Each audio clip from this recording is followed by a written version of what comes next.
Over a year since it joined the UN Human Rights Council, the United States is facing a barrage of criticism from member states. Is it an opportunity for Washington to defend its human rights record, or an opportunity for others to shatter the US commitment to international human rights? And is Washington having second thoughts about remaining on the Council?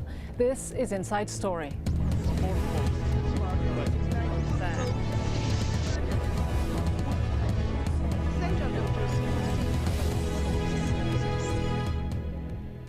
Hello and welcome to the program. I'm Rida Fakhri. The United States has, for the first time, faced the United Nations Human Rights Council in Geneva over accusations of human rights violations. The Council's first review of the US human rights record was part of a gradual examination of the performance of all 192 UN member states over a 4-year period known as the Universal Periodic Review. Zainab Walji has more. It was the first time the US participated as a member state at the UN Human Rights Council, and other member states did not waste any opportunity to take aim at Washington. The Islamic Republic of Iran, while condemning and expressing its deep concern over the situation of human rights and its extensive and systematic violations by the US government at both national and international levels, calls on the US government to implement the following recommendations. They should put on trial the perpetrators of torture, extrajudicial executions, and other serious violations of human rights committed in Guantanamo, Abu Ghraib, and Bagram. Other countries, including Venezuela, North Korea, Russia, and China, lined up behind Iran and Cuba to point out further stains on the Stars and Stripes.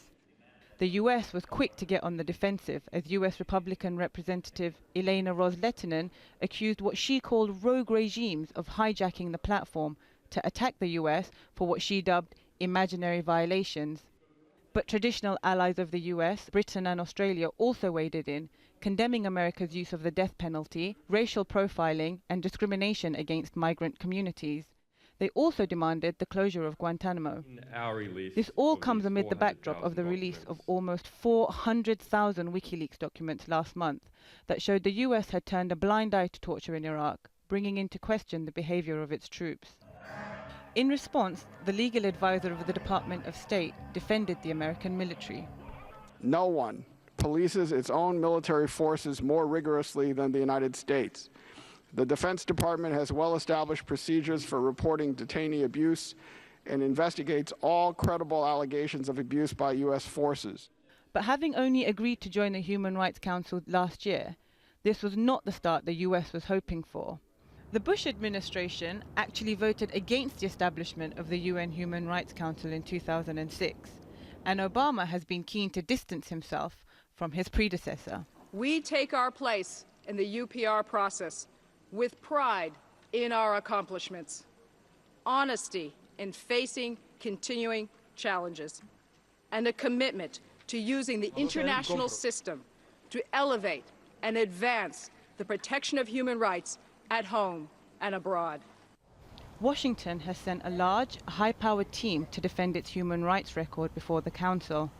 But no matter how influential they may appear to be, whether they can convince the Council that human rights can be compromised for the sake of national interest remains to be seen.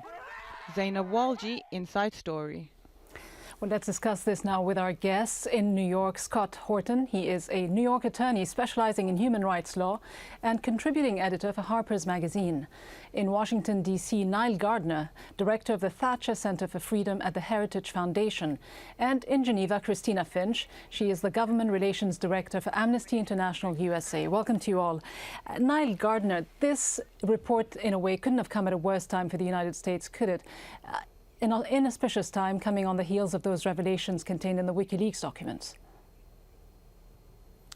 Well, firstly, I must say that this whole Universal Periodic Review process in Geneva is an absolute farce, and for the United States to be subjected to this kind of abuse from many of the world's worst human rights violators is frankly farcical. And as Ileana Ross why is it farcical, though? All 192 member states of the United Nations have to subject themselves to this, including countries like Iceland, Finland, Norway, arguably some of the best human rights record holders in the world. Why shouldn't the US? Are these countries any lesser breed than the United States?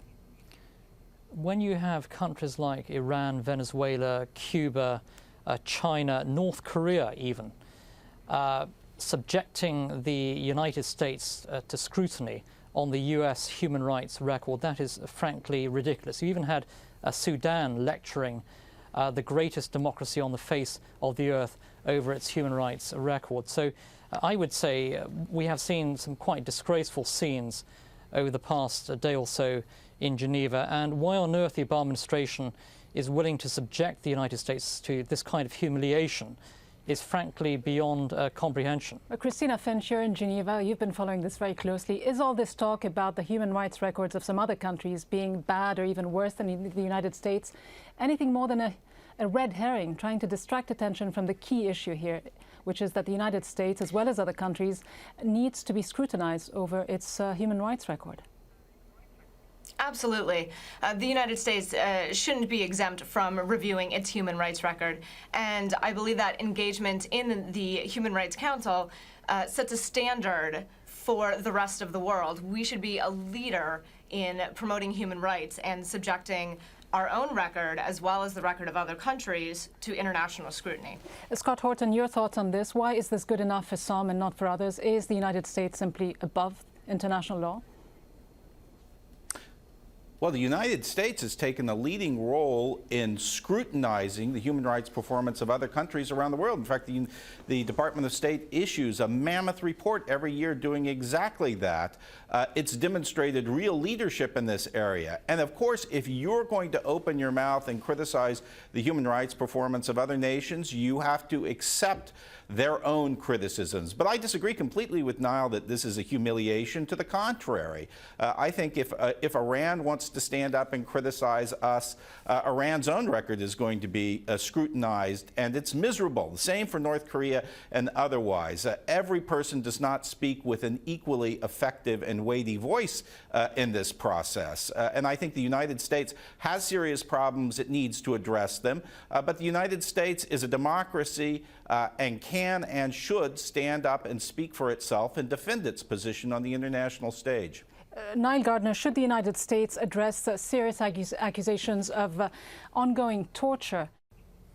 I think it's very clear that the United States does not condone torture at all in Iraq, and we saw some very powerful statements coming from US military officials over the past couple of weeks or so, categorically stating that US regulations made it clear that US personnel must report all instances of wrongdoing, for example, by Iraqi authorities inside Iraq. There's absolutely no way whatsoever that the United States has been condoning torture inside Iraq. It's not true at all to say the US forces have been engaged in torture inside Iraq. And on the point of Abu Ghraib, where there clearly was wrongdoing, the United States acted swiftly against those responsible and punished them.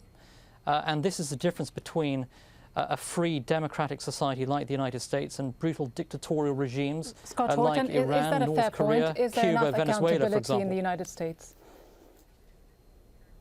Well, I wish Niall's characterizations were true, but they're utterly false. And I think they're against all the evidence here, which is very, very clear. To come back to the WikiLeaks issue, the existence of a fragmentary order was disclosed directing that troops need not report and that there should be no investigation of allegations of torture or actual physical witnessing of torture by Iraqi forces. That's been acknowledged by the Pentagon. It's a square-faced, direct violation of treaty conventions. Moreover, we know that this results from a direct clash between the uniformed military and political figures in the Bush administration. We know that because the chairman of the Joint Chiefs of Staff, General Pace, had an open on-camera debate with Rumsfeld in which he told Rumsfeld that the law plainly required reporting and investigation, and Rumsfeld said no. Rumsfeld overrode the uniformed military. I think what Harold Coe said in your introduction, that the U.S. military has an excellent track record of investigation and enforcement, is correct. That's not the problem here. The problem is policy choices made during the Bush administration. I think the U.S. has got quite a problem on its hands accounting for this. What it needs to do first and foremost is convincingly demonstrate that that Bush-era policy has been reversed. I think the Pentagon's attempting to demonstrate that now. Cristina, Finch, your thoughts on this? The State Department legal advisor there, who was just quoted, also said that the U.S. is turning the page on Bush-era practices. Waterboarding may have stopped in Guantanamo Bay after President Obama said it did amount to torture, but there are still significant black holes on there in terms of what goes on in Iraq and Afghanistan. We perhaps know more than we did a few years ago what the military is doing, but do we know what the CIA is or isn't doing in some countries under the cover of the war on terror? Well, I think that's why Amnesty is calling for accountability. We are calling for closure of Gitmo and accountability measures to take a look at what has happened in the Bush era. This administration has made it very clear that we do not torture. And what we're looking for now is, again, sunlight is the best disinfectant. What we'd like to see is accountability, an end to military trials, and an end to Gitmo and secret prisons. And is that something we're likely to see anytime soon, Niall Gardner? You're not going to see Guantanamo close. I don't think even the Obama administration has the appetite to do so. There is tremendous public support for keeping Guantanamo running. This is a prison that has been exceptionally well run, and it's open to tremendous public and international scrutiny, and it's been very effective in protecting the United States. But I don't see any real appetite on the part of the White House at the moment to close Guantanamo. And if it chose to seek that route, it would find tremendous opposition on Capitol Hill and also from the US public as a whole, who have overwhelmingly supported keeping Guantanamo open in numerous opinion polls. But Scott Horton, is it just about Guantanamo Bay? There's also Bagram, isn't there, where you have hundreds of detainees still believed to be there, and recent interviews by human rights investigators show that some of the former detainees claim to have been tortured after Obama took office. Yes, I mean, roughly, we have less than 200 there. So Guantanamo may, in fact, not be closed, but it's being wound down progressively. And I expect certainly in the next couple of years it will be brought to a conclusion. Guantanamo has been a disgrace. It's been a blight. It's really sorely damaged the reputation of the United States globally. And we see this in these proceedings where U.S. allies are standing up demanding that Guantanamo be closed, including the Pope, by the way. But Nile does not address at all the accountability issue. That is the major question. I think there's a good reason why Nile can't address it, and that is in the criminal investigations that are already open into torture allegations. And by the way, 9 different countries have criminal investigations pending right now, focusing on allegations of torture by the United States, mostly by the CIA. One figure emerges as the principal potential defendant, and that's David Addington, who's Nile's boss at the Heritage Foundation. He was chief of staff to Vice President Cheney. He has emerged as the clear architect of the policy of torture.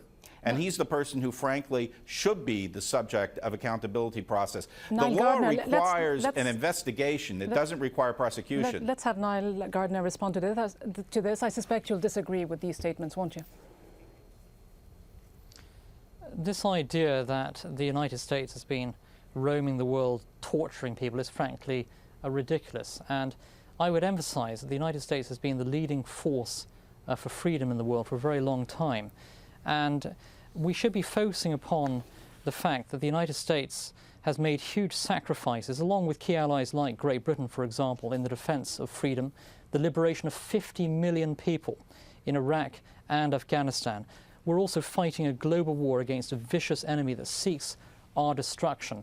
And I do think it's extremely counterproductive for so-called sort of human rights organizations to be lecturing the United States, claiming torture, making all sorts of allegations against the most powerful defender of freedom and democracy on the world stage. Right, well, your focus should be upon real human rights abuses, not upon your own country. Let's look at that then. Cristina, Finch, let's turn the tables around. Should the United States go around the world lecturing other countries about their human rights records when it continues? And Obama has said since he took office that he will continue the practice of so-called extraordinary rendition, which frankly is a misnomer, isn't it, to the practice of kidnapping terror suspects and sending them to other countries where they very well may be tortured, as has happened in the past? Well, I think we need to get away from American exceptionalism. Our human rights record should be subject to scrutiny by other countries, just as the record of other countries should be scrutinized. And I do take issue with Niall's point. I actually think that Guantanamo and some of the abuses conducted in the war on terror hurt our national security.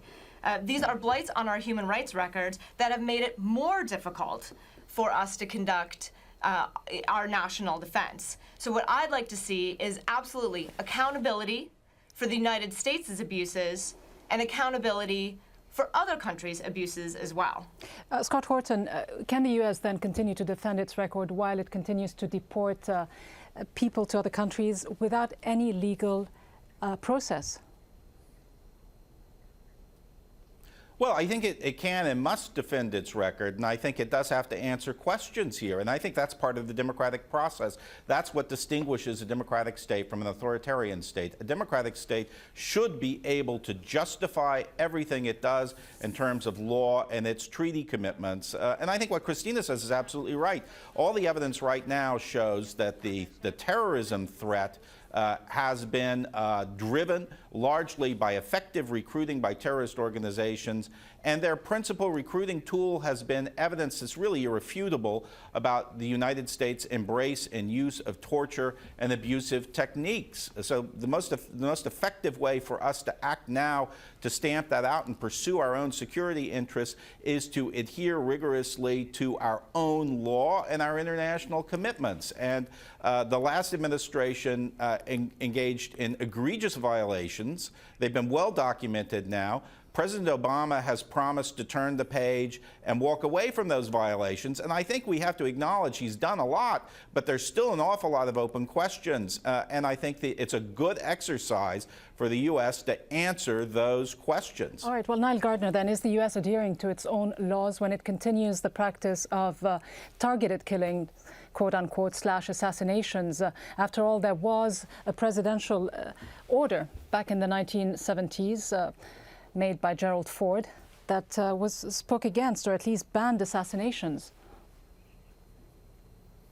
I presume you're referring to drone attacks in Pakistan, Afghanistan, for example, which are targeted against al-Qaeda terrorists, and which I must say has been extremely successful. And when you're fighting a war against a vicious enemy, you have to seek and destroy your enemy. We are fighting against a global network of Islamist terrorists who seek to harm the United States and its allies, and we will do everything necessary in order to defend the security of the United States. Facilities like Guantanamo, for example, have been extremely successful in the defense of the United States. No less than 32 al-Qaeda terrorist attacks have been foiled in recent years. These drone attacks have left hundreds of civilians dead. The United States justifies it on the basis that it is part of its military action authorized by Congress. These attacks have increased exponentially under Obama. In fact, they've trebled. Scott Horton. Well, I think that Niall's correct on one point. That is, to the extent drones are used as a weapon of warfare on a theater of war, attacking a legitimate target, there's no violation of international law there.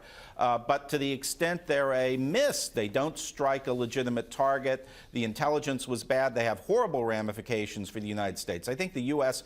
started this process very, very badly, and it's improved it, but the level of use of drones still raises a lot of questions. The most serious problem will be targeted executions, targeted killings that occur away from the field of battle. So if they're occurring in Yemen or Somalia, or if they're occurring on the streets in West Germany, and we have credible information that the Bush administration actually planned such an assassination, that would be a different matter, and that would be very serious. We've got the Obama administration now going to a federal court arguing effectively that the president has the right to authorize and direct the killing of an American citizen. That's a shocking a shocking claim of presidential power.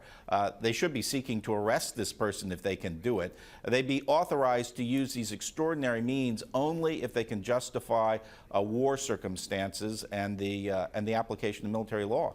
All right, in the time we've got remaining to us, I want to turn to some of the other elements that were contained in the discussions in the Human Rights Council. Of course, human rights not being simply about political and civic rights, but also about economic, social, and cultural rights. The U.S., Cristina, Finch, very quick to criticize some of its enemies, Cuba, Iran, other countries, about their treatment of minorities. What has the Obama administration done to reverse the Bush administration policy of dealing with its native population, Native Americans, who remain to this day largely confined to their reservations? Well, thank you for bringing that issue up. The treatment of Native peoples is of extreme concern to Amnesty International. One measure that the Obama administration has taken to improve the condition of Native American and Alaska Native women is to sign the Tribal Law and Order Act, which will help reduce sexual violence against women in Indian country. Amnesty issued a report several years ago, about 2 years ago now, called Maze of Injustice, that detailed the shocking rates of sexual violence against women in Indian country. In one reservation, our researchers could not find a woman who had not been sexually assaulted.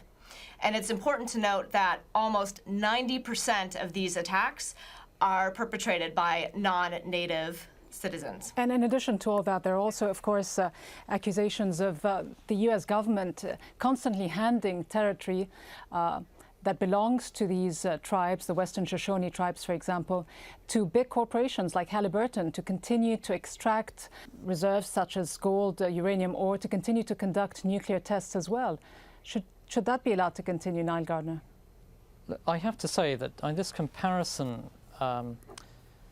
of Indian reservations in the United States with, for example, what the Iranian government is doing to its own people, I think is completely ludicrous. And the United States guarantees freedom for all of its citizens, regardless of race, creed, background. And I do think it's rather farcical to be comparing what's happening in the United States with real human rights violations being carried out by government authorities in many countries in the world. And that should be the focus of the Human Rights Council Universal Periodic Review.